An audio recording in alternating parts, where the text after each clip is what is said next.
Sí, Maras, cuando usted comenzó la charla, citó el Salmo del Rey David, creo que era el 23, el Señor es mi pastor, y como sigue, pero como sigue, eh, varias de las cosas que cita David es que el Señor justamente salvó, lo salvó a él de sus enemigos y los masacró de manera tremenda, con flechas y con truenos, y bueno, Sí, sí, o sea que sí. lo salvó de muchas calamidades. Y en este caso, David estaba actuando como un guerrero, ¿sí? Y invocó la protección del Señor y se sentía protegido del Señor. Y posteriormente, recién, hace un poquito, usted mencionaba que el presidente de Brasil no es muy inteligente porque tiene como una postura un poco como de ultraderecha, pero él a su vez, esta persona, Bolsonaro, a su vez tiene como una especie de resguardo por las escrituras y él además se siente, de Ah, sí, hecho sí, trabajó de sí. eso en No, el no, Trump. no, no, pero eso es un malentendido.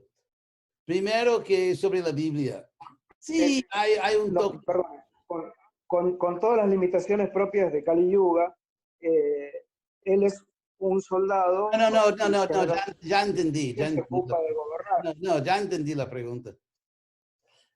El punto es que sí, en el Viejo Testamento hay un toquecito de genocidio.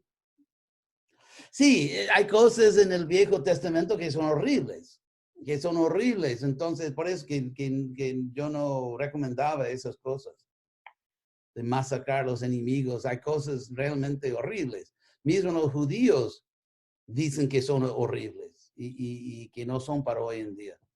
Sobre ese señor de Brasil, no, yo no dije, que yo no lo critiqué porque es conservador, moralmente conservador, o nada de eso. ¿Por qué voy a criticar eso? Lo que yo critiqué es que contra toda la ciencia expone a millones de personas a una enfermedad mortal, a una enfermedad que las puede matar. Y simplemente rechazo como absurdo el consejo de los mejores científicos del mundo. Y así Ah, poner a todo un país de más de 200 millones de personas en riesgo de una enfermedad muy dolorosa, terrible, que millones de personas pueden matar y simplemente él decidir sin ninguna base científica, sin ninguna base. No es que él cita un artículo que leyó que no, según esos científicos, según ese estudio, no. Simplemente él sabe que no es un problema, sin dar ninguna evidencia. Eso me parece demasiado irresponsable, hasta demoníaco. Además de eso, no, si fuese solo una cosa de promover valores más conservadores, lo hacemos nosotros. Pero eso de arriesgar la vida de millones de personas sin ninguna base científica, sin ninguna evidencia, nada más que él cree que es así. ¿Te parece responsable eso? no, no, si no tiene ninguna base, no, pero muy probablemente siendo el presidente de un gran país, tenga algún consejero que le dice Si él tiene una lo que hacer. base, Sí, si él tiene una base, no, eso es absurdo. Él está siendo criticado, él está más o menos destruyendo su vida política. Obviamente, si él tuviera evidencia científica, la mostraría. Es un político, casi todo lo posible para ganar apoyo político.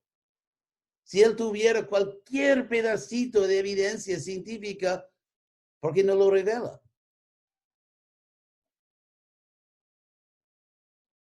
ok. Además de eso, yo tengo que, bueno, avisarles a ustedes. Lo que esta persona no era, se ¿Ah? refería a otra cosa.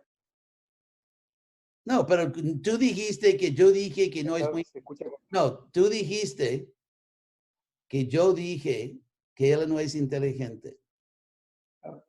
Lo dije cuando Sí, supe, lo dio a entender. sí, y lo dije cuando supe que está arriesgando la vida y la salud de millones de personas. Ok, Ese entonces que yo lo dije, no antes.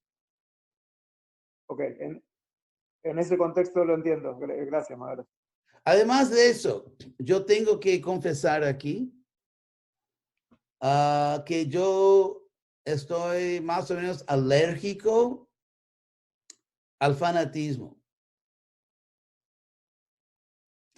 Y él viene de una tradición fanática, los evangélicos, que sin duda son demasiado amados en Argentina también.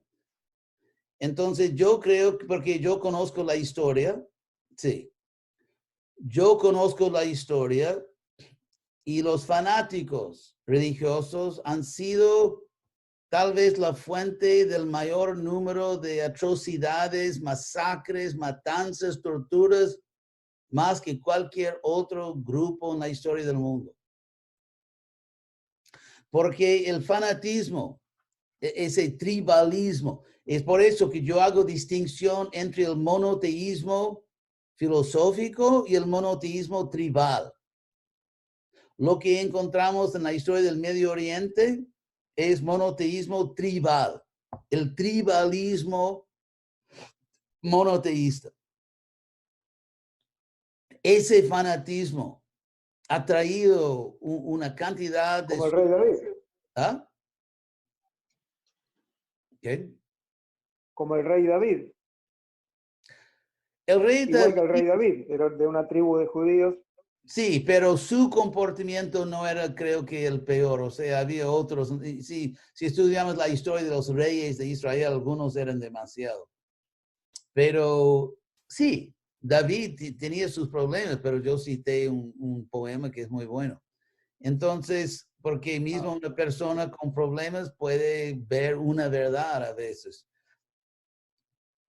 El problema, yo creo que casi el 90% de las matanzas, los masacres hoy en día en el mundo tienen como fuente el fanatismo religioso. Si uno presta atención a las noticias. Entonces, yo no aguanto, yo no tengo paciencia para fanatismo religioso o político. Creo que el fanatismo es una enfermedad mental, es demoníaca. Es demoníaca, o sea, promover el concepto de Dios como fanático, un Dios que tortura a sus propios hijos eternamente, sería el acto más demoníaco, la mayor maldad jamás concebida por la mente de un ser humano. Si esa doctrina fuese verdad, Dios sería la criatura, el ser más demoníaco jamás concebido por un ser humano. Entonces yo creo que pintar a Dios como un ser demoníaco en sí es demoníaco. El concepto de Dios, de esos fanáticos, es demoníaco. No es simplemente errado, equivocado, sino malo, es demoníaco. Acusar a Dios de ser demonio, de torturar a sus propios hijos eternamente. Torturar a tu hijo por un segundo es demoníaco. Internamente es, yo les pregunto a ustedes si alguien puede imaginar un acto más demoníaco que eso. Entonces, una teología que presenta a Dios como un diablo es en sí maldad. Y ese fanatismo sí, yo no tengo paciencia para eso. Richard, Porque conozco la historia.